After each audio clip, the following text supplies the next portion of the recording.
Bienvenue sur Wavestoria, les podcasts qui vous racontent le Sud. À travers ces rubriques culture, tech, tourisme, entrepreneuriat, enseignement, sport et bien plus encore, Jean-Raphaël, Julien, Olga et Nico vous emmènent à la rencontre de celles et ceux qui font battre le cœur de Nice et sa région. Wavestoria, c'est votre connexion avec toutes les histoires du Sud. Une exploration intime et passionnante de ce qui fait vibrer la Côte d'Azur. Venez écouter, découvrir et vous inspirer. Wavestoria, toutes les histoires du Sud, au creux de vos oreilles. Bonjour à tous et bienvenue sur Wavestoria aujourd'hui. Nous sommes en compagnie de Claire de Chambure pour cet épisode de Sud au féminin. Bonjour Claire. Bonjour Olga. Comment tu vas ? Super, je suis ravie d'être là. À la pêche ? Oui. On est ravis de t'avoir aujourd'hui dans cet épisode. Écoute, j'ai envie de commencer l'épisode. Habituellement, je fais toujours commencer par une petite présentation aux auditeurs. Mais là, j'ai envie d'être un peu originale cet après-midi. Donc, je vais commencer différemment. Tu vas nous expliquer après ton métier. Dans un premier temps, on va faire un petit jeu. D'accord. Alors, petit portrait chinois. J'ai envie de te demander si t'étais une musique, laquelle serais-tu ? Une musique douce de coucher de soleil. Ah ouais ? T'es quelqu'un de calme ? Non, mais c'est pour ça, ça m'apaise. Ah, ça t'apaise. T'es quelqu'un de speed alors plutôt. Un peu. Et un film ? Out of Africa. Ça parle de quoi ? C'est l'histoire d'une femme qui part vivre en Afrique.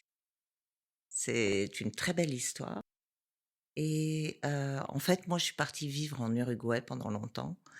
Et donc, le début du film, c'est où elle explique j'ai habité en Afrique. Et moi, quand je parle de ma vie, je raconte j'ai habité en Uruguay. Et voilà, ça me fait penser à ça. Ça fait le parallèle. Tu te reconnais dans ce personnage ? Pas vraiment, parce qu'après, il lui arrive des histoires horribles, mais un côté, on va à l'étranger, on rencontre quelque chose qu'on ne connaissait pas du tout, des grands espaces, des endroits très beaux, et qui vous changent la vie. C'est ça le parallèle. Et si t'étais une couleur ? Le bleu. Le bleu. Mhm. Le bleu, c'est une couleur apaisante. Oui, mais alors, moi j'ai un kiff, tous les matins, je me lève et je vais voir le lever de soleil. J'ai la chance d'habiter près de la mer et je pars en vélo et je vois le lever de soleil sur la mer. Et le bleu n'est jamais le même bleu. Et donc quand je te parle de bleu, c'est plutôt du bleu qui est plutôt rose, qui est plutôt un peu mouvant, qui est un peu, c'est pas une couleur plate, si tu veux. Pour moi, le bleu, c'est le bleu de la mer, le bleu du ciel, et cette envie et ce besoin que j'ai de voir ça, et la chance de pouvoir le voir tous les jours. Magnifique. Magnifique. Merci pour cette petite introduction poétique. Donc, je vais te demander maintenant, on va repasser au sujet principal, à ton métier. Je voudrais que tu te présentes un petit peu aux auditeurs. Très bien, très bien. Alors, je suis Claire, homestager à Nice. J'aide les particuliers et les professionnels de l'immobilier à vendre plus vite et mieux les biens qu'ils ont en vente. C'est-à-dire que j'arrive au moment où tu as quelque chose à vendre. Si tu as déjà déménagé et que l'endroit est vide, j'arrive avec des meubles, je meuble, j'accessoirise, je fais des photos et je remets tout ce reportage soit à l'agent, soit à la personne qui va mettre en vente pour pouvoir proposer le bien sur son 31. L'idée, c'est de mettre tous les atouts en avant et de gommer les freins à la vente. De nos jours, tout se market et se met en valeur avant d'être vendu, sauf le bien. Quand tu habites dans un endroit, eh ben évidemment, tu l'as fait à ton goût, avec tes goûts, avec tes souvenirs, avec tout ce que tu aimes. Et donc, tu as l'impression que ça va plaire à tout le monde. Mais ton goût n'est pas forcément le goût de tout le monde. Et donc, on vit dans un endroit d'une certaine façon, mais quand on veut le vendre, il faut le neutraliser pour que ça puisse plaire au plus grand nombre. Donc, c'est ce que je fais. C'est mon métier pour créer le coup de cœur et faire en sorte que les gens puissent se projeter et envie d'acheter. C'est-à-dire que si tu rentres dans un appartement et qu'il y a des photos de famille partout. C'est pas ta famille, donc t'as pas l'impression de pouvoir te projeter. Et puis, on est tous ficanas. Donc, les photos, on les regarde, le petit, on le voit évoluer tout le long des photos. Ah, là. Et tout d'un coup, ça te pollue ta visite. C'est-à-dire que, au lieu de regarder les mètres carrés, la lumière, comment ça rentre, la vue, etc., et ben, tout d'un coup, ça t'a pollué et tu penses à autre chose. Donc, c'est dommage. Mon idée, c'est de retirer toutes ces pollutions pour que le bien soit vraiment mis en valeur et en lumière. Et comment tu l'as découvert ce métier finalement? Alors j'ai découvert ça aux États-Unis, il y a un peu plus de 10 ans. En fait, je voyageais et là où j'étais, il y avait une open house à côté. Je savais pas ce que ça voulait dire du tout, et comme je suis curieuse, je suis allée voir et la maison, c'était la maison de rêve. Tout était parfait. Tu rentrais dans cette maison, ça sentait le cookie qui sortait du four, tu avais juste le nez qui frémissait comme ça, tu avais qu'une envie de te dire mais où est la cuisine? Je veux être dans cette cuisine pour cuisiner des choses pareilles. Et tout était extrêmement bien vu. Et donc j'ai posé des questions et on m'a dit c'est du home staging. Et là j'ai dit mais qu'est-ce que c'est que le home staging? Et je suis allée me renseigner et j'ai trouvé ça absolument génial parce que à l'époque, je voyageais beaucoup avec le père de mes enfants, qui était navigateur, et donc on passait notre temps à vivre dans des endroits, des meublés qui, c'était le siècle dernier. On trouvait pas, il y avait pas de jolies photos et des choses comme ça, on choisissait, juste sur, des petites annonces et donc je passais mon temps à, rhabiller les endroits où j'étais et à les améliorer peu à peu et tout d'un coup, je trouvais un métier qui était exactement ce que j'aimais faire et ce que je savais faire. Et je me suis dit: «C'est génial». Donc je me suis formée et puis je suis revenue ici, puis j'ai ouvert mon agence. Voilà. Et c'est vrai qu'en France, en tout cas, quand on entend, le mot homestaging, tout de suite, quelque chose qui va nous venir à l'esprit, ça va être, par exemple, Stéphane Plaza. Mmh mh. Qu'est-ce que toi, tu en penses? Mmh. On a un joker? Non, alors l'avantage, de Stéphane Plaza, c'est qu'il a, démocratisé le mot et le concept. Parce que moi, quand j'ai commencé, d'abord ce mot-là, personne ne le comprenait et en France, on a beaucoup de mal à payer du service. C'est-à-dire que quand j'expliquais que j'allais venir pour faire quelque chose, j'avais les agents immobiliers qui me disaient: «Mais ma petite dame, ça fait 30 ans que je fais ce métier et on n'a pas besoin de vous, surtout ici sur la côte, tout se vend, donc je vais garder toutes mes commissions.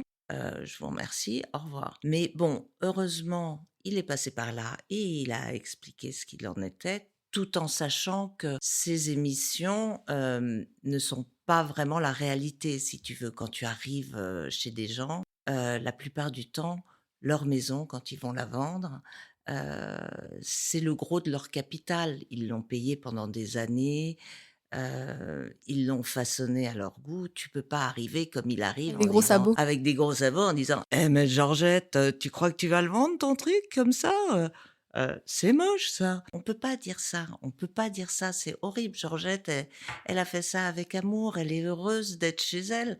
Alors, c'est peut-être pas au goût du jour, mais il y a un côté psychologue, et de psychologie où il faut, accompagner, si tu veux, le vendeur parce que c'est compliqué. Quand tu vends un appartement ou une maison, c'est qu'il se passe quelque chose dans ta vie. Tu te lèves pas un matin en te disant: «Tiens, je vais aller vendre mon appartement où je suis bien dedans depuis 30 ans».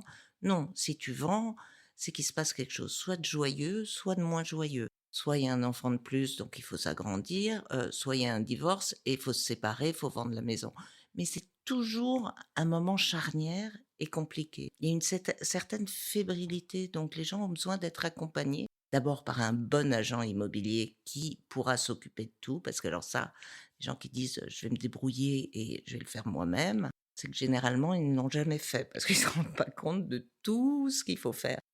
Et quand l'agent me propose de venir, moi je peux leur expliquer ce que l'agent ne peut pas expliquer, c'est-à-dire comment transformer un petit cocon, ma maison, en bien à vendre. C'est-à-dire qu'il y a vraiment une transformation à faire et à dépersonnaliser. Et donc, je propose de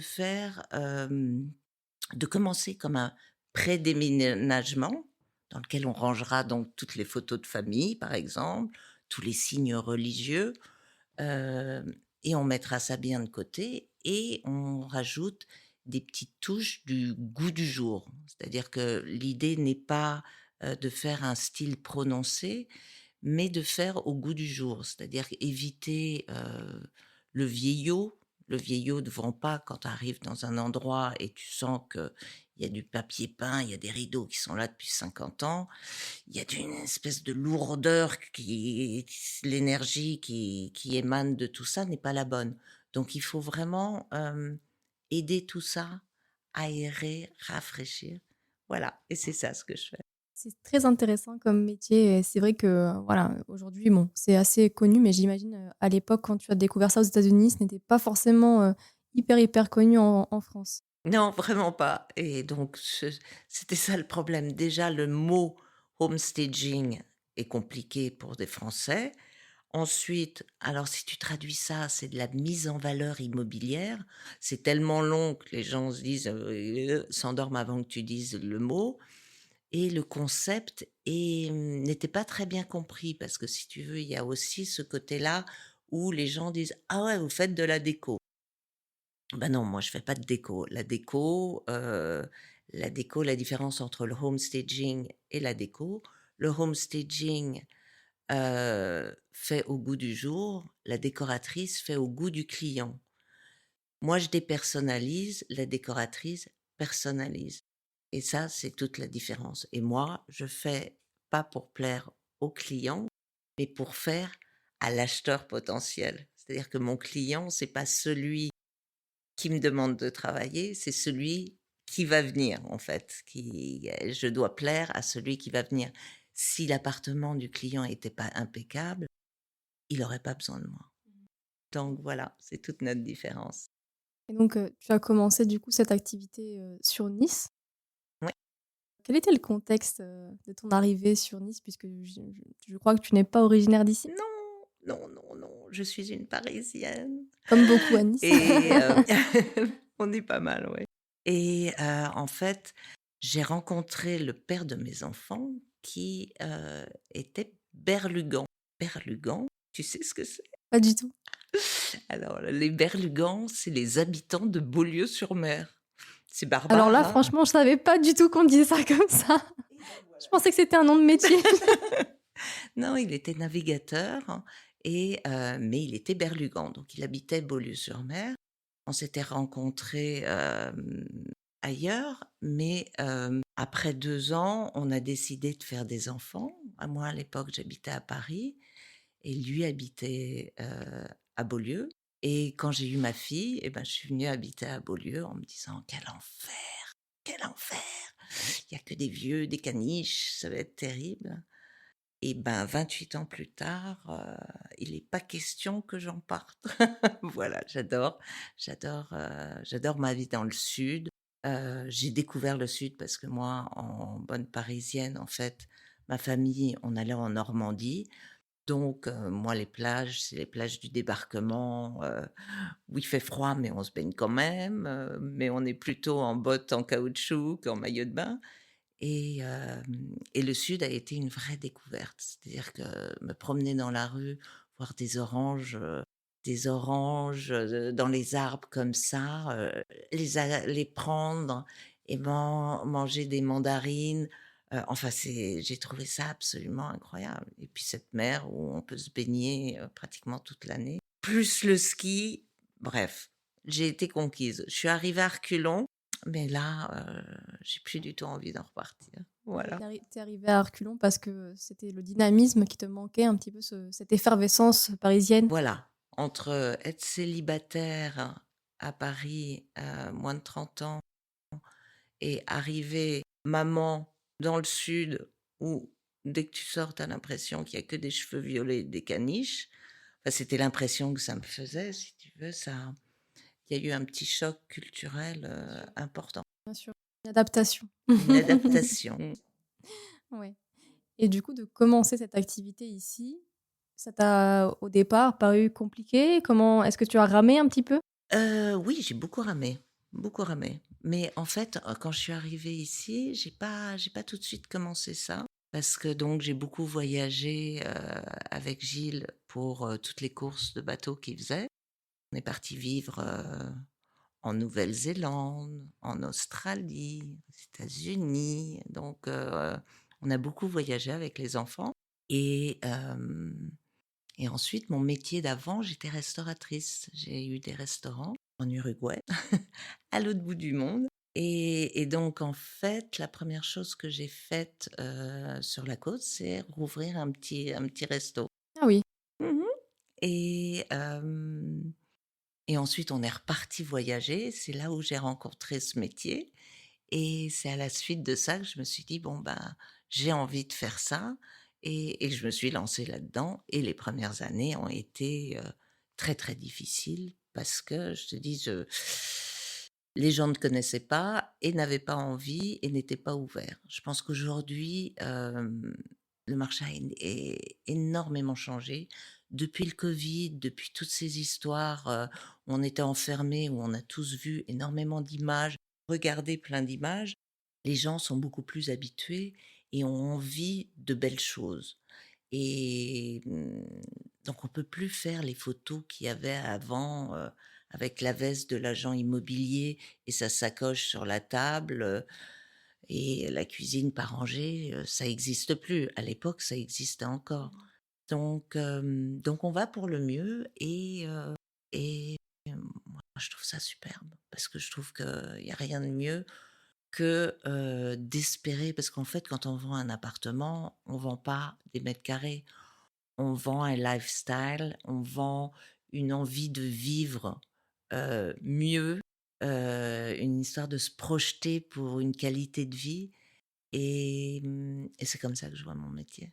Et la dimension humaine, finalement, oui, est très importante pour toi, je crois, dans ton métier. Mmh, mmh, mmh, mmh. Ouais, j'adore parce qu'en fait, tous les jours sont différents. Tous les appartements, les maisons, choses, où je travaille sont c'est des rencontres, des histoires de vie, des histoires d'agents, des histoires, de maisons et c'est toujours passionnant. Chaque jour est différent et tu vois, ce matin, j'étais en train de terminer une villa magnifique à Villefranche-sur-Mer avec une vue absolument incroyable, somptueuse. Hier, c'était un appartement au centre-ville, plus petit. Enfin, bah, donc à chaque fois, il y a une histoire. Soit l'appartement, la maison, ça fait 10 ans qu'elle n'a pas été habitée, donc elle a été laissée à l'abandon. Et donc là, il a fallu ben, trouver des gens qui viennent s'occuper du jardin,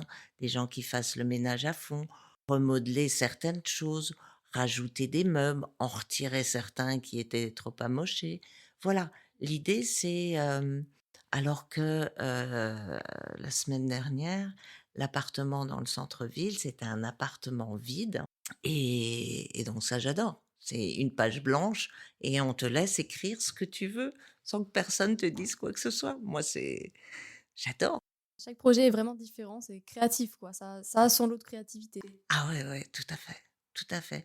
Créativité et d'ingéniosité, parce que l'idée est d'arriver, s'il y a par exemple déjà des meubles, on va pas tout racheter et tout remettre. Donc on utilise ce qu'il y a et peut-être qu'une table qui était dans le jardin, une fois nettoyée, ira très bien comme table de salle à manger à l'intérieur et donnerait un petit cachet. Donc voilà, ça j'aime beaucoup. Et justement, tu me disais que tu avais un peu galéré au début. Tu m'as dit donc c'était par rapport au fait que les gens n'étaient pas forcément sensibilisés à ton métier. Ça, est-ce que tu l'as fait? C'est quelque chose que tu as dû faire, tu as dû voilà, parler de ton métier, l'expliquer? Oui, oui, oui, oui, oui.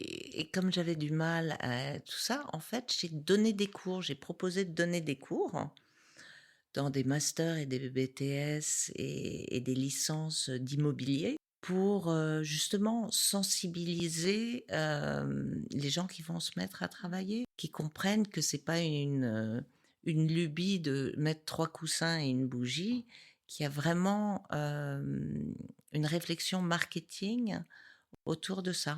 Donc ça a été génial aussi. Puis ça, tout à l'heure, on parlait de choses qu'on ne connaît pas et où on se lance et on essaye de faire des choses.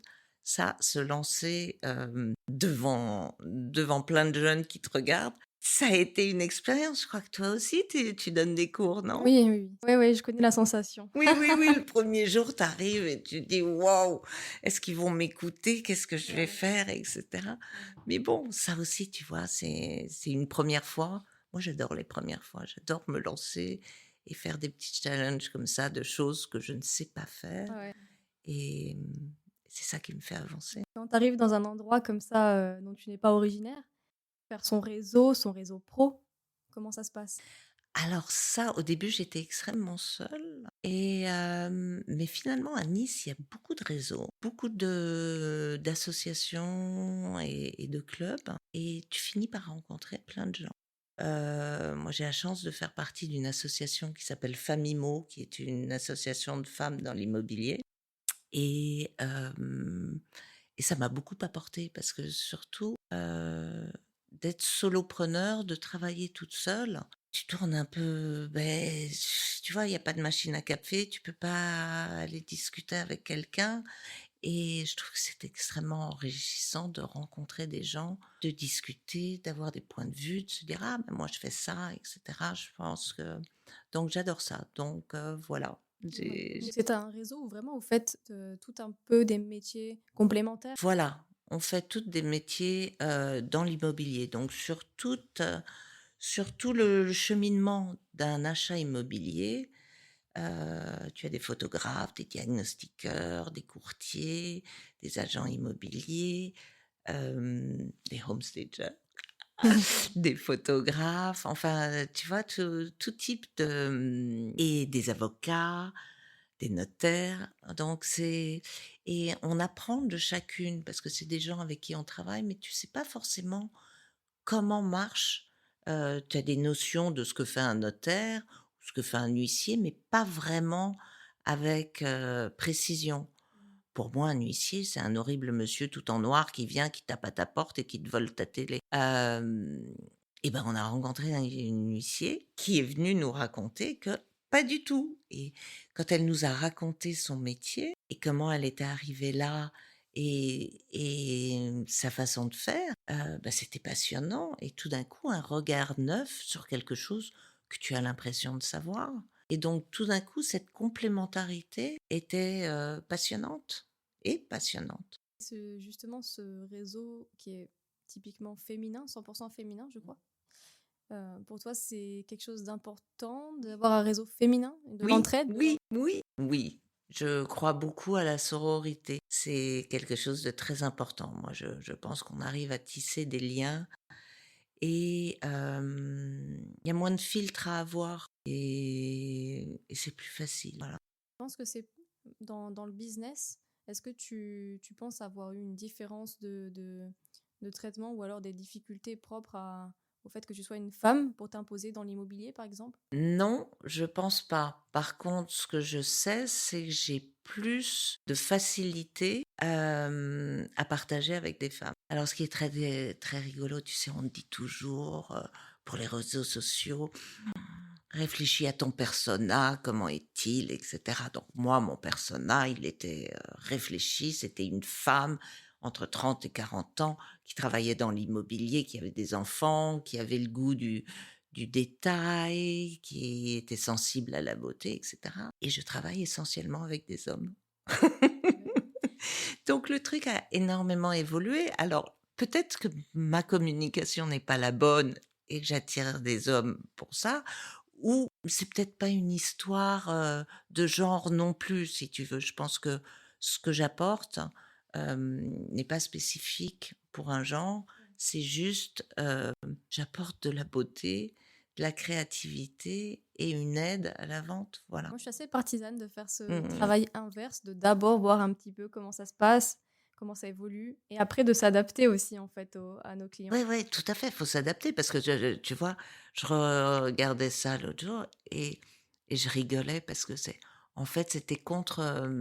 contre mes débuts quand j'ai commencé, où l'agent immobilier donc me disait: «Mais ma petite dame, on n'a pas besoin de vous» et ils avaient tous des chaussures pointues, des grosses montres et la grosse bagnole si tu veux et c'était tellement pas mon truc et je devais quand même essayer d'aller vers eux puisque c'est eux qui allaient me faire travailler, c'est mes prescripteurs. Mais j'aimais pas ça. Donc c'est pour ça que je m'étais inventé un autre persona qui était, tu vois, ce qu'on appelle ma cliente idéale. Et ben finalement c'est pas ça. Et puis voilà. Et puis finalement, je rebondis sur les réseaux sociaux. Moi, je m'y suis mise là pendant le Covid. Avant, j'engueulais mes enfants parce qu'ils étaient sur leur téléphone. Mais moi, mon téléphone, ça me servait à téléphoner, pas autre chose. Et depuis, je me suis lancée là-dessus. Et en fait, je m'amuse comme une folle. Maintenant, ça. Au départ, j'étais terrorisée. Et maintenant, je veux dire, c'est un espace de liberté qui est dingue et qui donne la possibilité de créer des choses, Alors, moi, mon dernier truc, c'est de faire des espèces de vidéos comme la Miss Météo, en montrant les choses du doigt comme ça, en faisant apparaître des trucs. Je trouve ça magique. Ouais, je trouve ça très chouette, très ludique. Ben voilà. Non, et si tu veux, le truc qui me faisait flipper au début, je me disais: «Ah non, moi je ne montrerai jamais ma tête, je ne montrerai que mon salon avant-après». Bon, mon salon avant-après, c'est très beau, c'est ce que je fais. Mais là, ça me donne l'occasion de pouvoir me mettre en scène et faire des trucs rigolotes. Alors c'est génial, j'imagine des trucs et je les fais. Et il n'y a plus tellement de côté: «Oh, qu'est-ce qu'ils vont dire?» Non, arrive un moment, mais ça m'a pris du temps. Forcément, il faut un peu s'habituer à avoir des spectateurs, entre guillemets, d'avoir des gens qui regardent ce que tu fais comme ça. Et puis au bout d'un moment, tu te rends compte que tu as des réactions positives. Ça Ouais. te plaît. Ou personne, ou te dire: «Ça fait rien, personne regarde de toute manière, mais moi je m'amuse à le faire donc voilà». Et puis c'est une façon de montrer ça, parce que j'ai la chance de pas avoir, un métier qui est très occupé si tu veux. On est peu de homestagers ici, donc j'ai pas on n'a pas à se copier ou il y a pas de gens, à suivre ou à faire ou de tendances.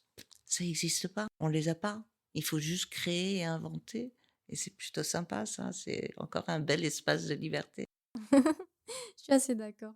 Est-ce que tu aurais un espèce de conseil universel d'éco à appliquer? Les objets, quand tu les poses, il faut toujours qu'ils soient par 3.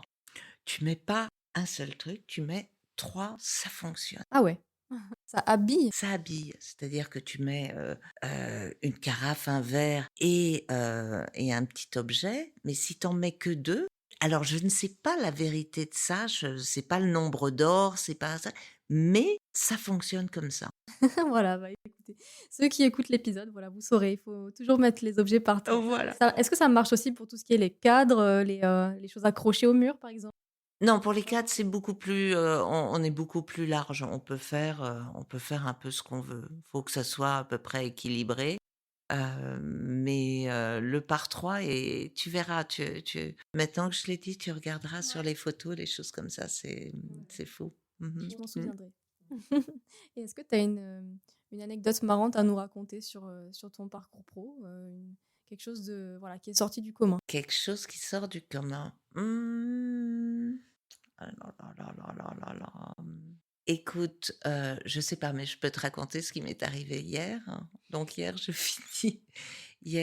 j'étais donc en train de faire finir un appartement, dans le centre de Nice et je descends, j'avais faim, je descends acheter quelque chose, dans le petit resto qu'il y a en bas. Je parle avec la personne qui me sert. Elle me dit: «Vous habitez dans le quartier?» Je dis: «Non, mais je suis en train de faire» et j'explique mon métier. Elle dit: «Ah, mais il y a plein d'agents immobiliers ici, vous devriez les voir». Et là, un agent immobilier rentre et me dit: «Par exemple, lui, vous devriez vous lui donner votre carte». Et donc, je lui tends ma carte et il me regarde, il me dit: «Ah, mais c'est comme, ah ouais, ouais, ouais, j'ai vu ça une fois. Il y en a une qui fait des trucs comme ça». Je dis: «Voilà». Ah bah c'est Celle qui fait: «Ah bah oui, elle a la même voix que vous». Eh oui, et bah voilà. voilà, Attends, tu une audience là, hein?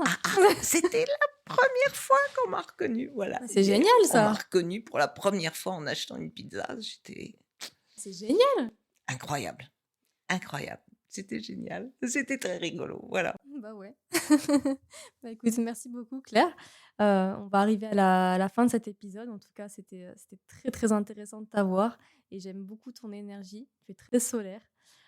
Est-ce que tu aurais une personne à nous recommander éventuellement pour un prochain épisode sur Sud au féminin? Quelqu'un dans le Midi, alors? Quelqu'un qui soit à Nice ou dans le Sud plus généralement. Alors, il y a une fille qui est absolument merveilleuse et incroyable, qui fait des poteries très très belles, qui s'appelle Thalie. Et elle a une petite boutique juste derrière le Mamac. Et c'est une reconversion. Avant, elle était coiffeuse. Et maintenant, elle touche la terre. Et elle fait des poteries avec des couleurs absolument magnifiques. Et elle est solaire, elle est brillante, c'est un bonheur de la voir. Et elle fait plein d'objets aussi, des petits scarabées, des petites choses comme ça. Donc, allez la voir, ça s'appelle l'Atelier de Thalie et c'est juste derrière le Mamac. Je sais pas comment il s'appelle ce boulevard. Tu l'as pas? Je Bah, l'ai moi pas, non mais on plus. a le nom de la boutique. Donc, Mais voilà, c'est juste derrière. Voilà, elle est, voilà, c'est une personne à qui... génial. Bah, merci beaucoup. On pensera à elle. Eh ben, écoute, pense à elle. En tout cas, c'est vachement gentil. J'étais très touchée d'être là. J'étais ravie de parler dans le micro. J'espère que j'ai pas dit trop de bêtises. Non, c'était parfait. C'était très bien. Génial. Merci beaucoup. Merci à toi, Olga. Merci. Ciao. Vous avez écouté cet épisode jusqu'au bout? Bravo! N'hésitez pas à nous laisser un commentaire et 5 étoiles sur Apple Podcast ou Spotify si vous avez aimé. À très bientôt pour un nouvel épisode sur www.wavestoria.com.